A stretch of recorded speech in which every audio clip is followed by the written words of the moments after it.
than the average person about data and social and product related stuff. So I guess my goal here today is, I'll give you an overview, is we're going to talk about the good and the bad, right? But we're going to fly through all of those, and we're going to mainly focus on the ugly parts of social media. And we're going to have a discussion about what are the implications of that, like why does it all matter, right? So before we start, we're going to do a little bit of a quick exercise, right? I don't need to tell you what is good and bad about social media. So you're all going to take a minute to just think or write down what you think are the good side of social media and what you think are the bad side of social media. Okay. So just take like maybe not even a minute, like 30 seconds, right? So just think about that for a second.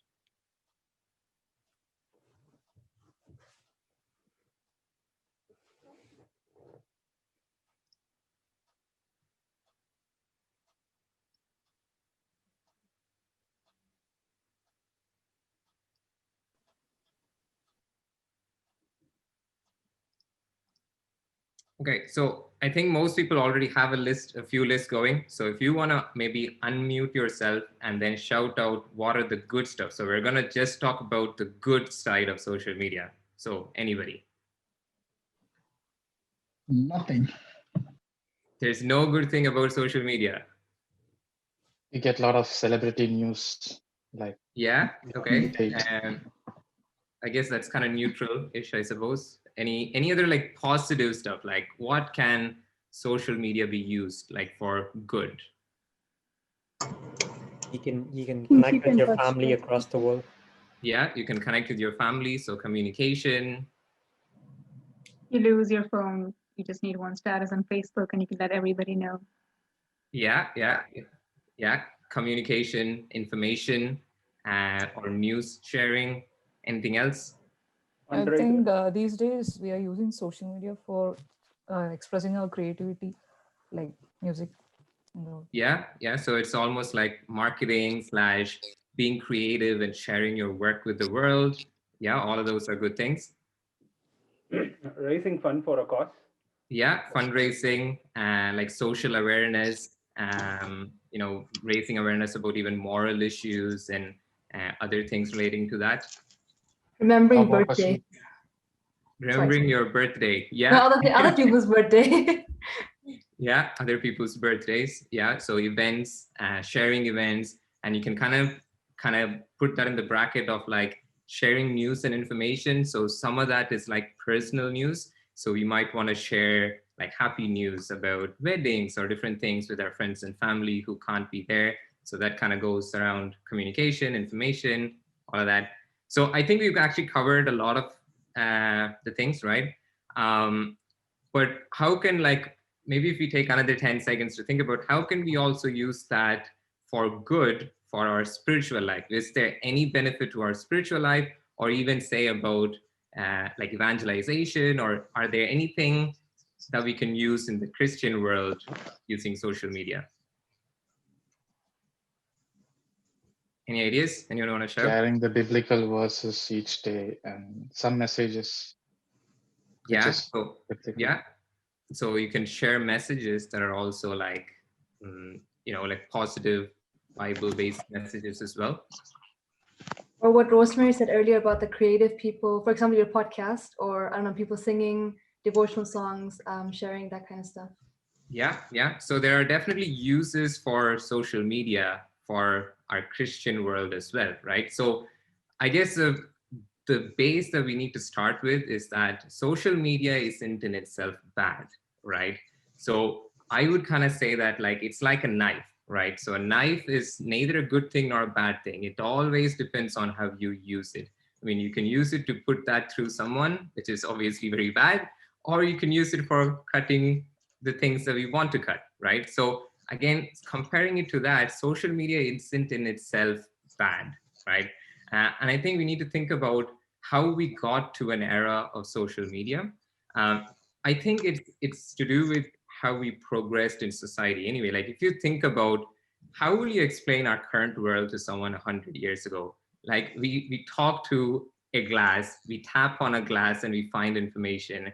And if you were to even try and explain how you can talk to someone across the world, like think about Zoom, right? We're on Zoom right now.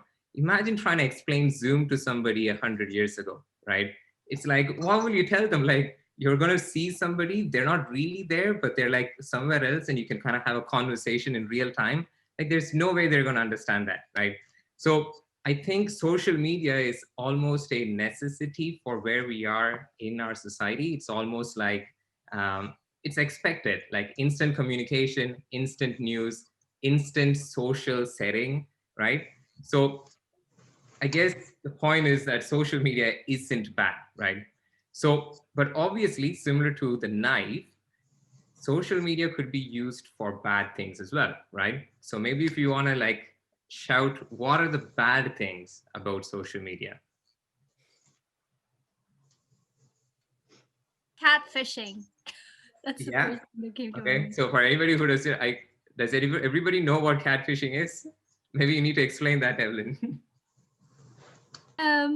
It's basically when someone pretends to be someone they're not on social media, not as in, you know, you're sad and you pretend to be happy, but you actually pretend to be another person. So you could have like the face or the profile picture of a supermodel, and you talk to this guy when you're just maybe like a 10-year-old guy who lives at home doing nothing. That's catfishing. Cool. Yeah. And that's obviously bad because your intentions are bad, and they're probably doing that for whatever intentions that they have, right? Anything else? Like, what are the bad side effects or even like consequences of social media? Like using it too much. Yeah, addiction to anything could be bad. Addiction could be bad. Anything else? People comparing themselves. Comparing yourself. Yeah. Sharing more information can lead to like personal information can be misused by others. Yeah. Yeah, that's true. There's a lot of them, like too much to keep up with, way too much. Yeah, too much information. Yeah. False there's- information. Yeah. Sorry. Yeah. Anyone else? Fake news.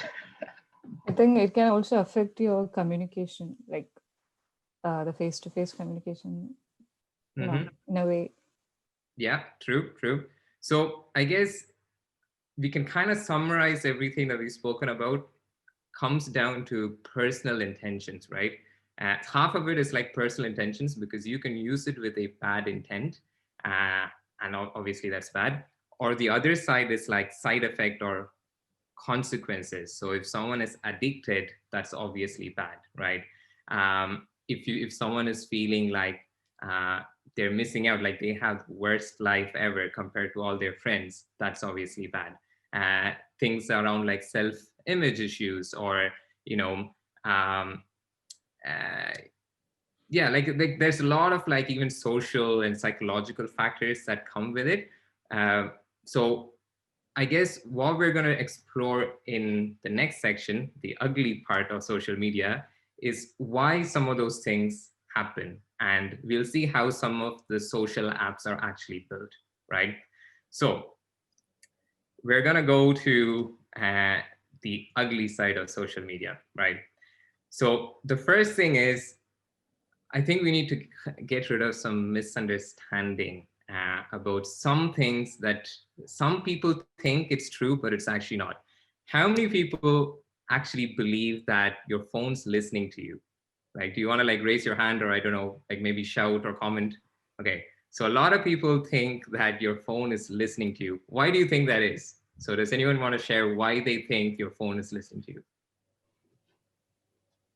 Because if I'm speaking about Magnum ice creams today, I'm going to get ads about Magnum ice creams like in 2 hours. Okay. I think that's usually everybody's like reason for it. So you speak about something and then you see an ad for it. And then we kind of make the conclusion that, okay, so I'm seeing something that I spoke about it. So the connection must be there. That the only way that they can know is by listening. But believe it or not, it's actually a misunderstanding or a misconception. That's not true. Okay. Your phones don't listen to you unless you say like, hey Siri or hey Google, and then start talking. Or you're actually in an app that is actually you're using your voice. So then you're gonna ask the question like, how does Google or all these things know about the Magnum ice cream, right? So we're going to go a little bit into that. The other misconception that a lot of people have is that, like, somebody like Facebook or Google, they're all like reading your messages and like they're going through it. They know everything about you. So they kind of like, I don't know, like it's almost like someone is like looking and reading your life. How many people believe that or think it's true or kind of true? Yeah, it's true. Yeah. So that is true to a certain extent, right? But it's not a person. Usually it is true that the companies have access to data, especially like unencrypted stuff. So like emails and things like that. But there are other modes of encrypted data that people don't, like no company can read, right? So for example, WhatsApp has been in the news lately, right? There's a misunderstanding about WhatsApp. So what WhatsApp is changing is that they collect information about your location and your Wi-Fi networks and things like that when you use it, but they can't actually read the individual messages. Like if I say, hey Roshan, like how's it going? WhatsApp can't read that message, right? So they don't know the contents of what I'm talking about because that is end-to-end encrypted, right? So there are a lot of misunderstandings similar to this, and that's partly because a lot of people don't know how some of these things are engineered or built, right? So we're going to go to a couple of things, and I'll tell you why this is important. So this is going to be kind of technical-ish, but it might also be a little bit scary, right? But it's going to be very important to our next part of the discussion to understand what we can do about it, right? So one of the first things is that about data tracking and profiling. So it is true that companies know a lot about you, okay? Now imagine a company knows enough about you that they can advertise Magnum to you without having to listen to you, okay? Like that's like crazy amount of information. Like how does a company know that Irene wants ice cream, but they can't listen to you, but they know enough about your likings and dislikes, and they know what time it is, and they can choose to advertise something. And now it's so good, it's so accurate that you now think, how do they know?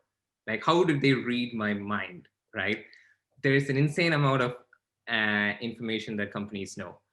But I guess it's helpful to understand the economy on how the internet works, right? So the internet is free, right? But technically nothing in life is ever free, right? So if you're not paying for something with your money, you're usually paying it with someone else or something else. And the something else of the internet is with your data.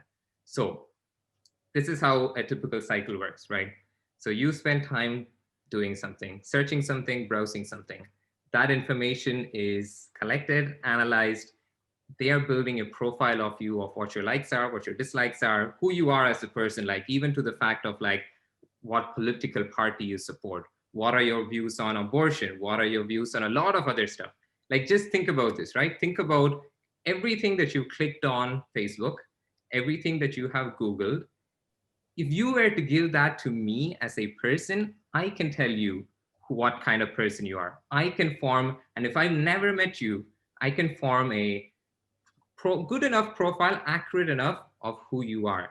And that's kind of what companies do, right?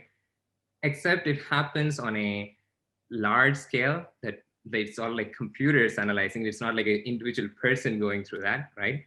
And that information is important because they can use that information to sell you ads. And ads drive sales, sales gives money, and it starts a whole cycle again, right? So at the end of the day, it's still all to do with money. So because some of these things seem like, like how can a company have so much information? It's not because they're doing anything behind your back. We are the ones giving it to them. Like we go onto Facebook voluntarily. We like the things that we like. We comment on things that we don't like, or like, put negative comments. We are the ones who are voluntarily giving all this information, right? One of the side effects of this is that the news feed of like social media apps are very addicting, right? Like an average person in our age bracket apparently spends about 3 hours on social media. Obviously, it's very addicting. And if you ever try to give up social media, you'll see how more addicting it actually is, because your brain wants it. You're like, you feel like, oh yeah, I just need to go on it. Like, what am I missing out, right? It's addictive because it's built that way. I'll give you a quick example, right? So there's a lot of experimentation and a scientific process that goes into building a product, engineering a product. So here's an example. So imagine Facebook shows me a cat picture and it shows me a cat and a dog picture, okay? Or a video, let's make this a video. So a cat video and a dog video. Facebook knows which video I watched longer, which video I interacted with more, okay? The next time I come on Facebook, what do you think I'm going to see? Obviously, more dog videos. If dog video is what I interacted with, I'm going to see more dog content, right? So that is a very simple, singular example of how scientifically they put what content you will like before you. But now imagine like there's so many other stuff that you're interacting with, searching. Now they can put things before you that is the most interesting thing for you to look at that moment in time. Like that ad that you said, Irene, about Magnum, that was also time-based. Like they're not going to show you an ice cream or something at like 3 in the morning. You know, it's probably lunchtime where you see ads for food. So it's also going to be based on time. It's also going to be placed on a location. Like maybe if you're out and about, you're probably more likely to see things related to like shopping, right? But when you're at home, it's related to like online shopping. Whereas when you're on the street, it's like, oh, go to this store, they have a discount in store, right? So there's a lot of stuff that happens scientifically. But also, if you ever feel so addicted to social media, because it's also not you versus an app, okay? That app is built by highly paid, highly qualified experts of engineering, psychologists, and a lot of mathematicians, and a lot of people. So you're literally fighting against a team of highly paid people whose whole job is to get you back into the app, right? And that's how it works. And they all build this in a way to exploit our weaknesses, right? So human desire is, our greatest fear is to be rejected. We don't want to be rejected, be unliked, right? But our greatest desire is also to be accepted. And, keep that to one side, right? In the real world, our group interactions, right, releases dopamine on successful interactions. Like if I say a joke and people laugh, that releases a little bit of dopamine that gives me stimulus to oh yeah, I like that feeling, I want more of that, right? And social media is built to exploit some of these things in our character, like little features like likes and comments and people sending stickers. They're all meant to simulate real life interaction where you feel like, oh, I made someone else smile, and it's all meant to keep us hooked. And in fact, a lot of social media apps use casino tactics. Okay, so if any of you know anything about gambling and all of that, you know how addictive it is and all of that, right? There's a lot of tactics that are used to keep you hooked on to gambling, and it can be super addictive. Some of those tactics are also used in the social media apps. I'll give you a simple example, right? The sound that the social media app makes and all the effects and all of that isn't accident. There is a highly paid engineering team and a psychology team who have experimented and chose those colors, chose that particular sound to give them the highest amount of result that they're looking for. And the result that they're looking for is that how long you spend on the app or how many ads do you click, right? So a simple example of that is, pull to refresh. So you go onto Facebook and then you pull to refresh and now there's new content, or on Instagram. That is meant to replicate a casino slot machine where you pull and then something else comes on and hopefully you win, right?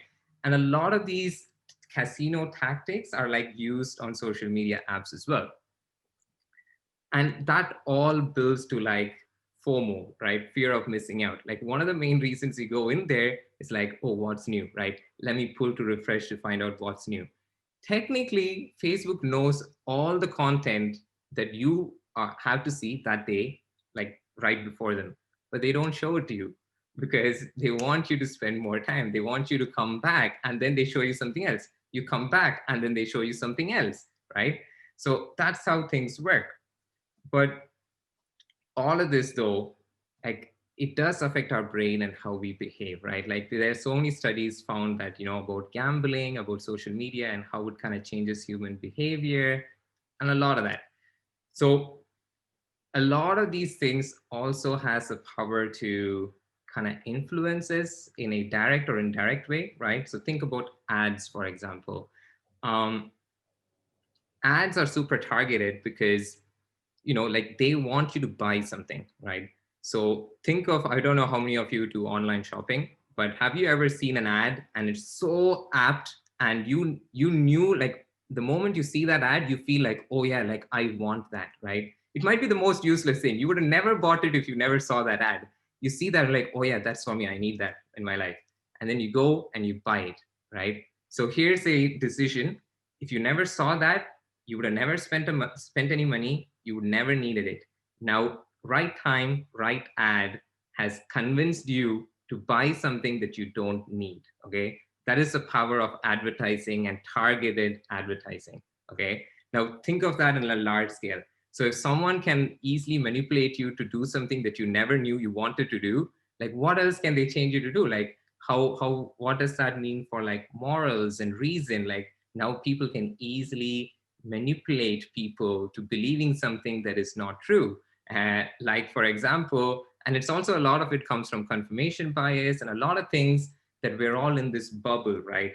So on social media, we're all in this bubble. So since social media is only showing me the stuff that I agree with, that I'm more likely to interact with, I see stuff that I like. So I can kind of build a picture of the world that, oh yeah, the whole world thinks this way, right? But it isn't. It could be far from reality. It's my bubble that I live in, that I know, right?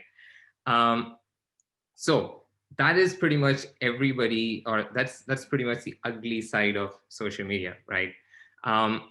But I think the summary point, though, is, like, everybody's fighting for our time and attention, right?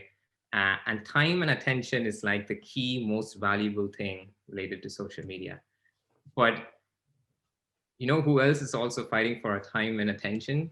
It's also God, because God now feels like, like, we're so consumed by all of this stuff that it's almost that our spiritual life also has to battle against all of this highly paid teams of people who are also looking for our attention, right? So we'll take a little bit of a break there, right? So I'm sure other people also have opinions and ideas and thoughts on what I've shared in the last 5 minutes, right? 5-10 minutes. So what else do you think about the ugly side of social media, apart from what I just spoke about? Maybe you have, like, personal experiences, or, just other thoughts and ideas.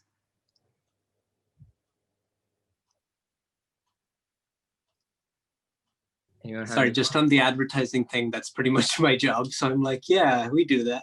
I think one important thing to remember is also that like, legally, all these companies can't, like, target specifically you with stuff. They'll be like, there's 1,000 people that all do this, and therefore we can target you. But obviously there's that feeling that comes when you go to a site and they see the products you looked at, and then they're able to just, like, show you the same products, which is all based on maths. But then to you, you're like, they looked at me, look at this product, and now they're showing it to me. But on the social media side, I think the thing you said is quite interesting, which is you're in your own bubble, because you follow people that you agree with, and you don't follow people you disagree with. So then you just have a bunch of people that are kind of keeping you in that kind of echo chamber. So it's just everyone saying the exact same thing that you agree with, and you're like, yeah, I'm right. And you feel even better about yourself, even though you might be completely misguided. So then you just follow more people that, says what you're trying to say as well, which can be a very dangerous path, because you're just kind of stuck in that same place for a long time. Yeah, that's true. Did anyone learn anything new that you didn't know from what I shared? Because I think a lot of people kind of have an idea of, like, oh yeah, maybe this is what they're doing, but there's probably stuff that you didn't know. I still can't believe they can't hear me say that I love Magnum ice creams. No, don't worry, Irene. They can't hear you now. What is Magnum ice cream, anyways? I've listened the whole time, but I have no clue what it is. So you Maybe know you should Google it and then you'll get ads for it. It's the it's brand is- working. Okay. The advertising is working. yeah. It's obviously, Iron, your phone doesn't listen to you, but Roshan and Alvin are listening, and they're working for these companies. Yeah, They're the exactly. ones Yeah. targeting you. Conspiracy. I hear a conspiracy but coming. one of the things that I find is that I've gone from someone who is comfortable with silences to being really uncomfortable when there's a long silence and I just need some noise in the background. Not music, like I need people talking. And sometimes I find myself falling asleep to a podcast when they're saying really informative stuff, but I'm just so used to the noise being there that I'm like, I can sleep to this. So yeah, being uncomfortable when it's silent is something I've discovered in myself. Something like similar to that, but like physically is like my fingers are not like used to not tapping anymore because like I'm not like on social media as much. So I'm always like constantly tapping at something, or like my thumb like randomly like twitches now. So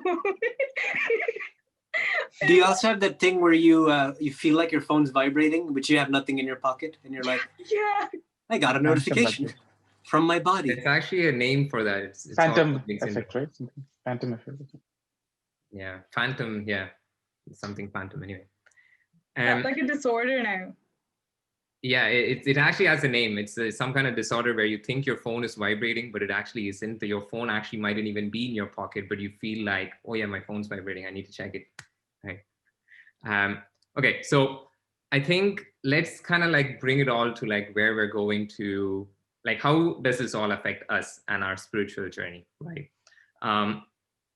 As we explored, like, I think there's a personal responsibility for all of us to like on what we post and things like that. And there's also a lot of stuff that we don't control, right? And I think that's important to know that a large part of social media is stuff that we don't control. Like it's all built to keep us hooked, okay? So if I followed all you guys, and if I only followed you guys on Instagram or Facebook, right? And you're all posting like really good Christian stuff and things that are very positive. It's like that is one part of it, but there's a lot of content I'm still going to see that I don't control. Like these platforms are built that way to keep me hooked, and they will show me stuff from things that I don't even follow and see. And it's just important to be aware of, right?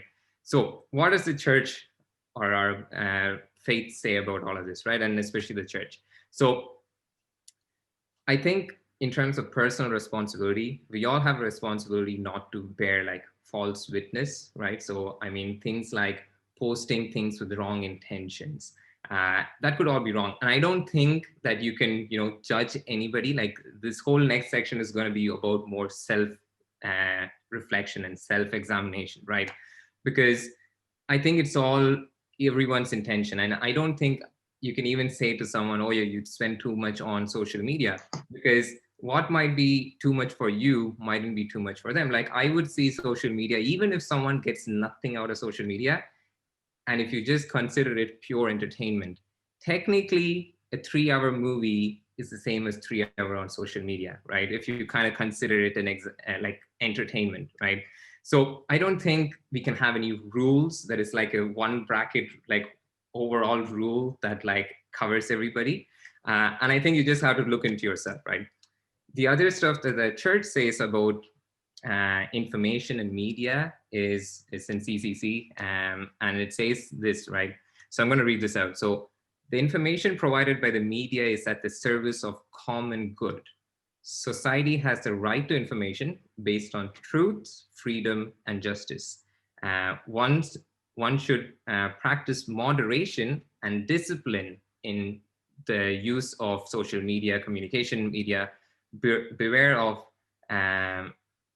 passivity creeping in, right? And there's some other verses as well that you can point to about like, life, like about how there's verses in 1 Corinthians, which says like, not all things are unlawful, but not all things are of benefit as well. So I guess that's also one factor to consider when you're thinking about it. Like, even if you consider social media as entertainment, there is a line where too much entertainment is possibly definitely bad. And that doesn't have to be social media. Like if you were watching any good entertainment, like even let's say going to the gym too much could technically be bad, right? And that's not for your physical thing. It's more about like, what are our priorities in life? Like our priorities in life, shouldn't be about entertaining ourselves for the rest of our life, right? Because that's not our destination, or that's not our goal. So some of the other things to consider is, I think, being aware of our habits, right? Most of our phones have a screen time app or some app that tells us how long we spend on things. I remember when I saw that for the very first time, and it was a feature, I didn't believe it, right? Because it's like, there's no way I spend this much time on Facebook, or there's no way I spend this much time on YouTube.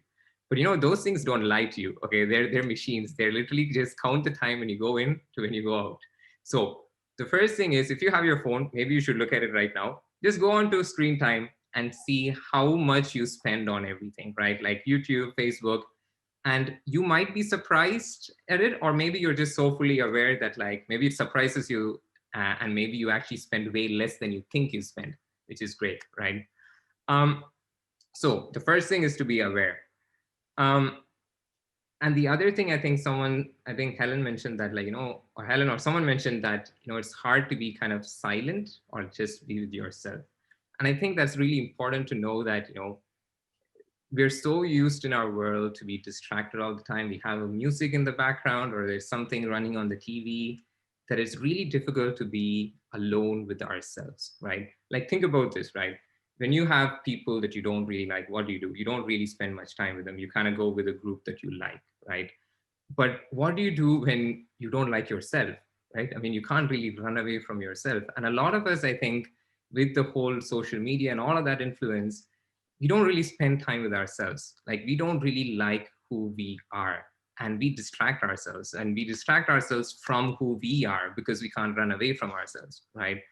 And I think a good exercise is like, just try and have a quiet time, like a holy hour or quiet time, and see how your mind reacts, right?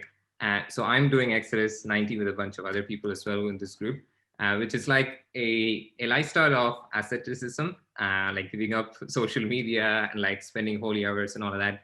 But like, I really struggle with, like, I can get myself to holy hour, but my mind jumps all over the place, like I can't just focus. It's like, that's the time that I think about this other idea, or like this other thing that I have to do when I get back from the holy hour, and everything kind of rushes in.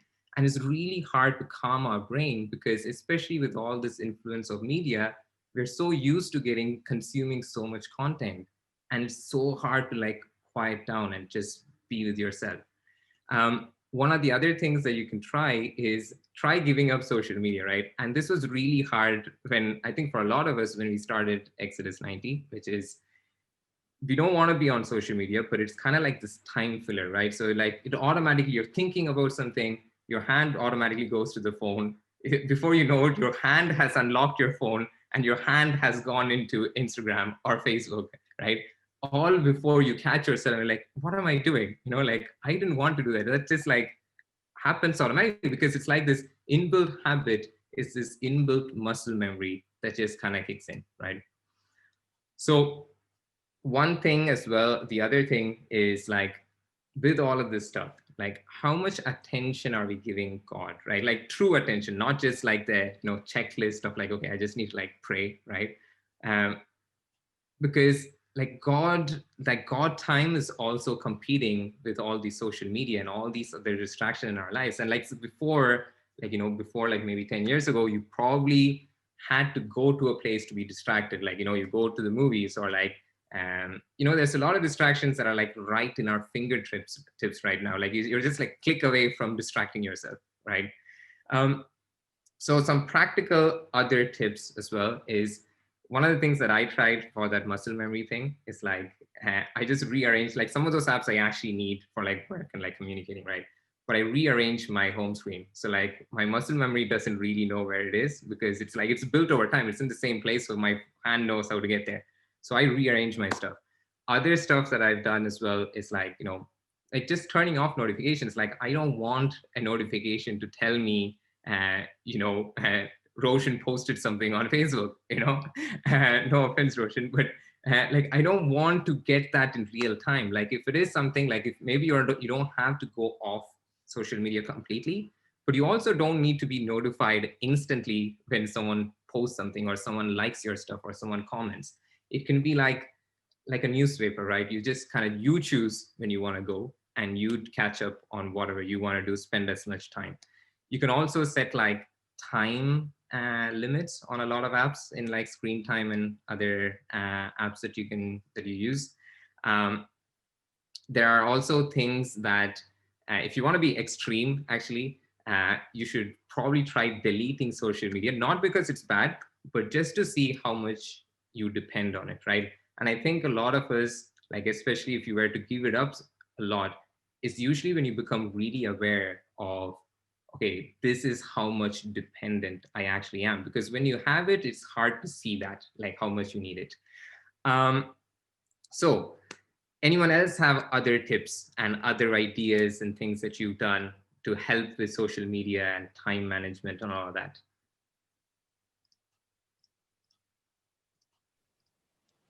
Not starting the day with, sorry, I interrupted someone. I'll let them continue. Okay, Alvin. No, carry on.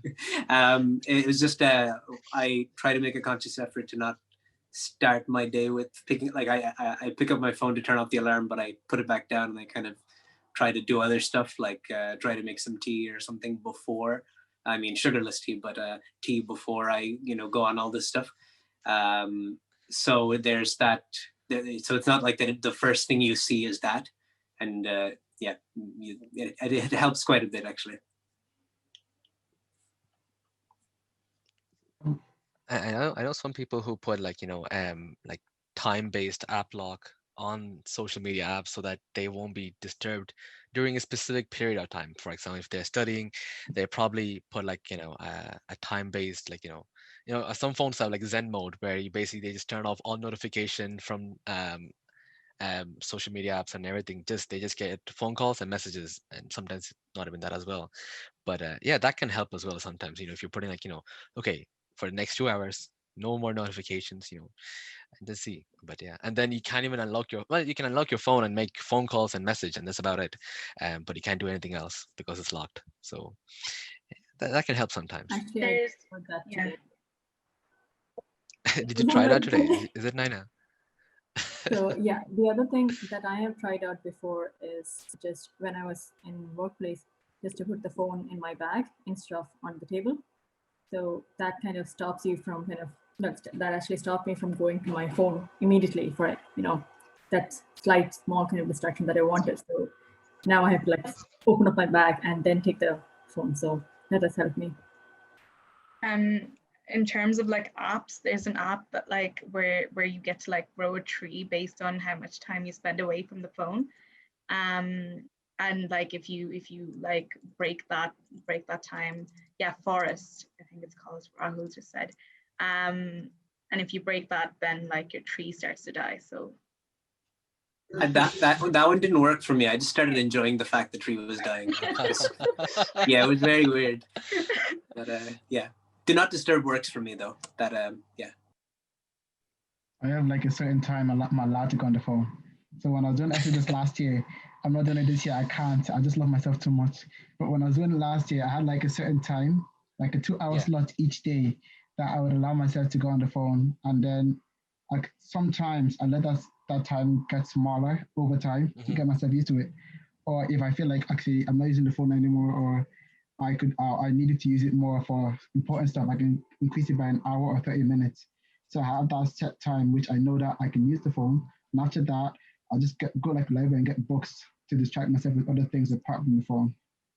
Yeah, that does help. Trying to find something that you can add, like something that interests you more. Like it could be reading books. It could be going out for a walk. Yeah, definitely helps. So maybe one thing. Sorry, go on. What I did was sorry. I'm in a meeting, sorry. So what I did was when I used to go out, I'd have my phone with me, and then I'm going on a walk, and then suddenly I'm on Instagram, even out in nature. So what I did was I just began leaving my phone at home, although that silence was a bit too loud for me. So I started bringing my iPod, which has like no internet on it, and it has like 500 songs maybe, so I don't have that added extra choice anymore. I have to stick with what I have. But like, at least I wasn't spending the outside while still looking at a screen, I so used to do that as well till I got given out to from not carrying my phone around. So I can't do that anymore. One topic that we might focus our discussion on, guys, is like, how does this affect our spiritual life, right? Like, I think one of the things to focus on may be like maybe time, because we all kind of have like the same amount of time every day. The only difference is how you use your time. Like the rich, the poor, like doesn't matter where you are, time is the exact same for everybody. And I think that, like our focus and attention and how we grow spiritually has a direct correlation to how much time investment we give it. It's like anything. Like you spend more time studying, you're naturally going to succeed in your exams, right? So I think there's a correlation between like how much time is in on the spiritual things, or like how much time do you spend growing spiritually or learning, I think has a direct correlation. So does anyone have any thoughts on that aspect of social media and all of that? I suppose one thing that we tend to struggle with is like, when we don't get something that instant, let's just say, I don't know, it could be in the form of prayer, when we pray for something and we don't get it, sometimes that tends to put us off sometimes. Or when we read the passage of the Bible and suddenly it doesn't make any sense because this takes more time to make sense, we tend to just give up reading the Bible altogether sometimes. And that does, because social media is made to help us understand things quickly within a couple of seconds and everything, that does tend to affect us sometimes.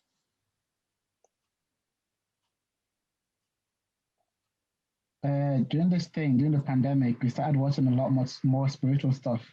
And at the beginning, I was like, I didn't want to do it and all of that. But once you start watching it a lot, the whole taking a data thing starts becoming useful, because they start posting up a lot of spiritual stuff that actually just come up to your phone, whether you want it or not. So then, even if I ignore it for like 5 days in a row, and it's still going to be there on the 6th day, so I end up being guilted into watching that instead of going and watching some silly thing. So that actually helps a bit. It's pretty good, yeah.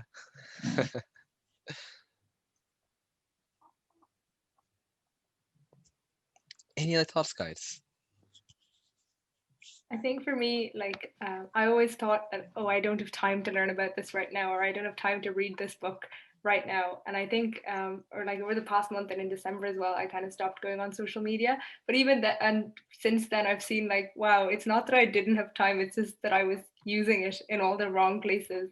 And I've been able to spend so much more time now, like actually reading the stuff and actually doing things that I want to do, like spending time with people I want to like spend time with, calling people that I want to call.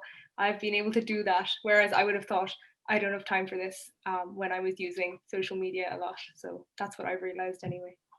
One thing that when Roshan was saying there is like, we're so used to getting information and results like instantly that we sometimes don't pursue things that take long amounts of time, right? Especially on like, say, virtues, because virtues don't just instantly happen, right? Like it's stuff that like, that you're working towards long term, you're changing habits almost. And a lot of things that are long-term goals become so difficult for us because we're not, one, used to it, but also the other part is we don't want it. Like if we can't get it instantly, like it's almost this, we're not very motivated. But if you look at like pre the internet, right, when things weren't instant, uh, I think a lot of people did a lot of projects that were very long term, where it wasn't like going to be done instantly, and like self-improvement, like reading a book, for example, takes time, like time investment, and to learn a topic and to be an expert at it takes a lot of time. One thing I just want to add as well about the time thing is just that social media causes disorder in your life in terms of the like if you're with anything else, if you're like, oh, I read the newspaper from this time to this time, all those things you can actually set specific times for. But with social media, what can happen is it's basically more you're pulled into it. So you see a notification and you go into the app and you spend 10 minutes on it, or so you have it's not a thing. I mean, there's a danger of it kind of controlling you a bit more rather than you controlling it. I mean, I've heard that a lot of times, but it's basically just that you're pulled into it rather than you going, okay, I'm going to spend 10 minutes on this app and 10 minutes on this app. It's more like you're just pulled into it, or you see a new notification on YouTube and you go, oh, I'm going to watch this video, and suddenly 15 minutes is gone. So it kind of, once that's gone, you're able to then go, okay, in this time, I'm going to read this, or I'm going to learn about this, or I'm going to have my holy hour, one of those things. Yeah, so we do have to wrap up, guys. But I guess the one last thing to note is that I think in our spiritual life and anything related to social media, the first thing is like kind of summarizing it here. It's like to be aware of ourselves, right? And I think using some of those time tracking tools to like be aware of how much you spend, I think will help each one of us like kind of direct our lives in the way that we want. Sometimes because we don't know, we kind of just let it carry us as opposed to us carrying it.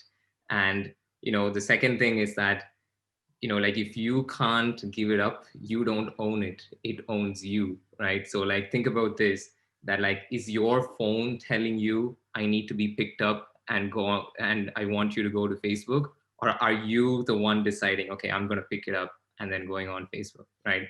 And I think a lot of that matters because sometimes if you're not in control, someone else is, you know, and if you're not the one doing the thinking, someone else is doing the thinking for you.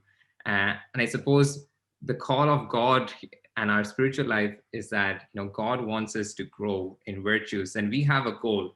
Like St. Paul talks about, like how he has run the race and he has achieved what God wanted him to do, you know, in his spiritual growth, in everything that he's done. Like St. Paul, like one of the greatest influencers of like Christianity and all the stuff that we have from him, he was able to say at the end of his life, I have run my course, you know.